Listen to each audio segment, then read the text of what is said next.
दर्शकों 2022 का चुनाव बेहद करीब है। इसकी बानगी आपको देखनी है तो दिल्ली से लेकर रामनगर तक देख सकते हैं। दिल्ली में चंद महीनों के लिए विपक्ष के नेता कौन बनेंगे, इसको लेकर मंथन कर रही है कांग्रेस। तो रामनगर में भाजपा ये मंथन कर रही है कि विपक्ष की तैयारी कैसी है और कौन होगा उनके मुकाबले 2022 में।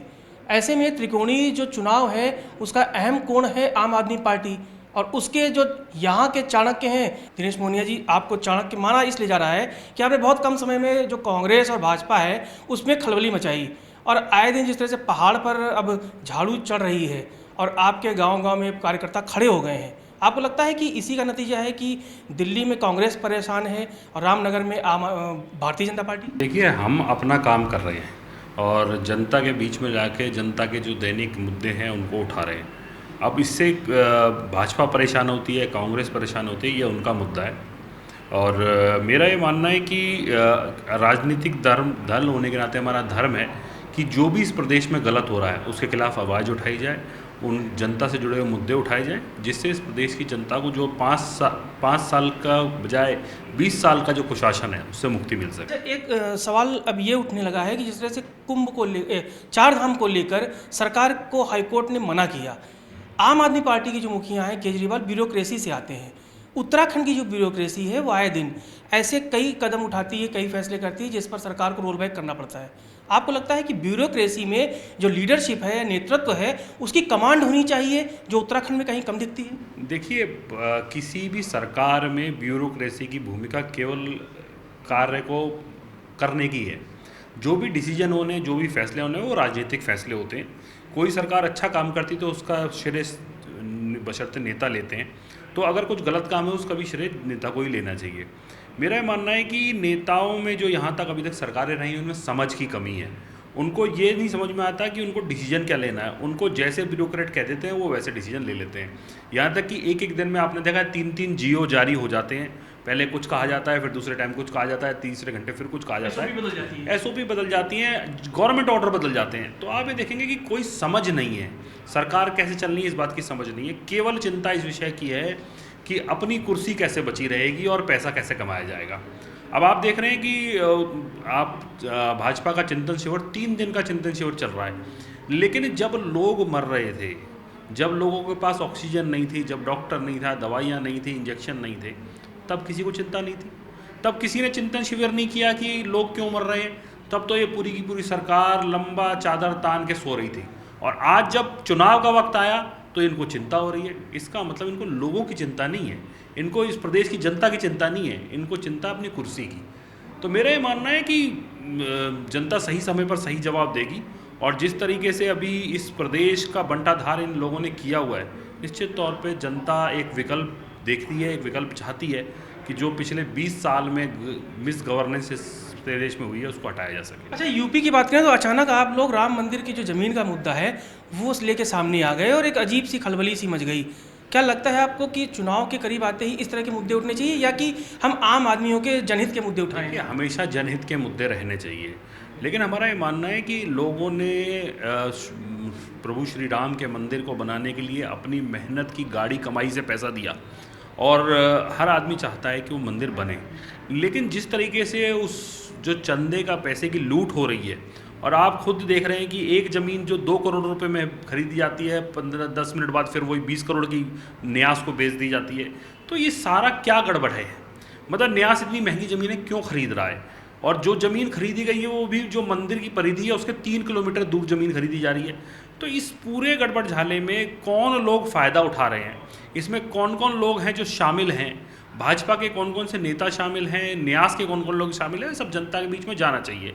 और जिस नेक कमाई से लोगों ने प्रभु श्री राम के मंदिर के लिए दान दिया है, वो उनको जानने का पूरा हक है कि इस जो चंदे की लूट हो रही है उसमें कौन कौन लोग जिम्मेवार हैं और उनको जेल जाना चाहिए। उत्तराखंड में कुंभ को लेके अब घोटाले की बात सामने आई और उसके बाद एक लेखाकार की मौत अचानक हो गई संदिग्ध हालात में।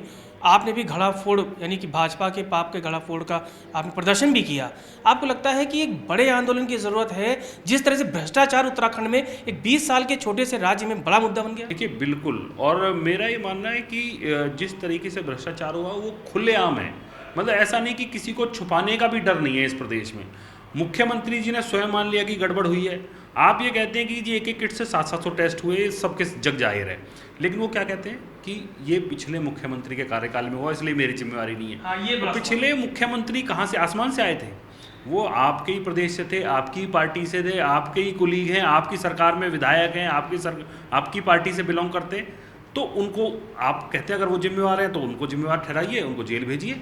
वो ये कहते हैं कि जी आपके कार्यकाल में हो तो आप जेल जाइए। मतलब हमारा ये मानना है कि जनता को इस बात से क्या मतलब है कि भारतीय जनता पार्टी के पिछले मुख्यमंत्री ने पैसा खाया या इस मुख्यमंत्री ने खाया। उन्हें तो इस बात से मतलब है कि जो ये घोटाला हुआ और लोगों ने करोड़ों रुपए इसमें कमाए, उन लोगों के ऊपर कानून का शिकंजा कब कसेगा, कब वो लोग जेल जाएंगे। अब आप दोनों TSR 1 और TSR 2 दोनों बैठ लें, एक कमरे में बैठ के तय कर लें कि भाई किसको जेल जाना है, उसको जेल जाना चाहिए। लेकिन दिनेश जी, आपको लगता है ये संभव है आज की राजनीति में कि जिस पार्टी का पूर्व मुख्यमंत्री रहा हो, वर्तमान मुख्यमंत्री उसी पार्टी का, उसको जेल जाने के लिए उसके लिए फाइलें तैयार करेगा? तो फिर जो ये जीरो टॉलरेंस पॉलिसी का जो ज्ञान है, ये फिर देना बंद करना पड़ेगा। ये कहना पड़ेगा कि हाँ जी हमने पैसा कमाया है और हम जेल नहीं भेजेंगे। तो फिर ये ढकोसला क्यों, जो जीरो टॉलरेंस का ढकोसला इन्होंने कह रखा है कि हम जीरो टॉलरेंस करेंगे भ्रष्टाचार पे, तो क्या केवल कोई JEE को नापने के लिए भ्रष्टाचार है? केवल उनके लिए जीरो टॉलरेंस है? कोई छोटे से अधिकारी को, छोटे से उसको नापने के लिए केवल आपका जीरो टॉलरेंस है? जब मुख्यमंत्री की बात आएगी, आपके विधायकों की बात आएगी, किसी भी मंत्री की बात आएगी, तब आपकी जीरो टॉलरेंस पॉलिसी खत्म हो जाएगी।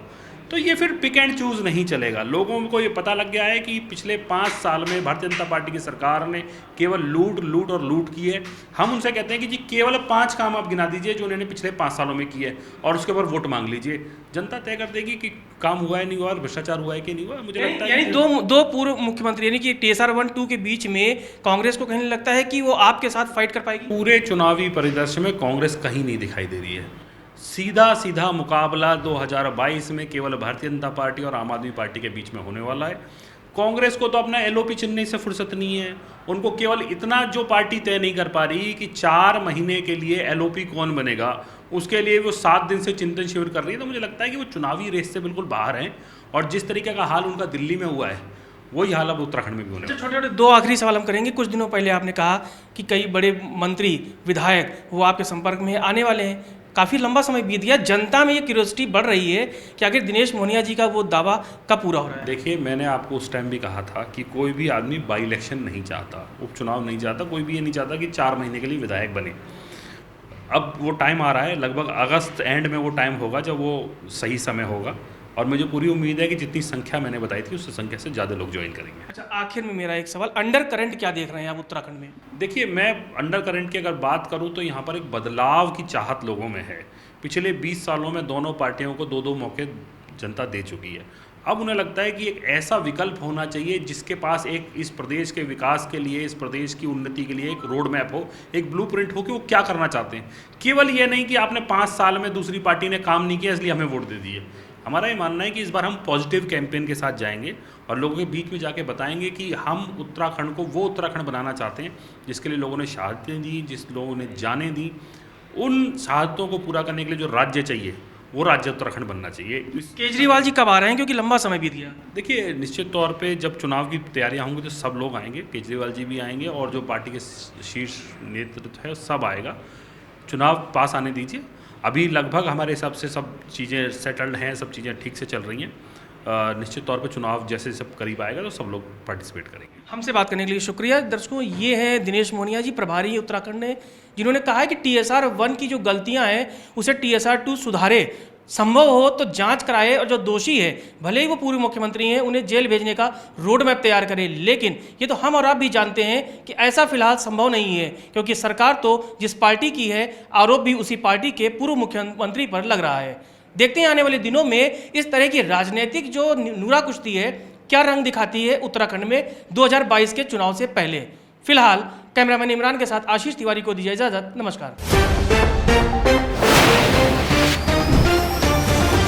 सत्य के साथ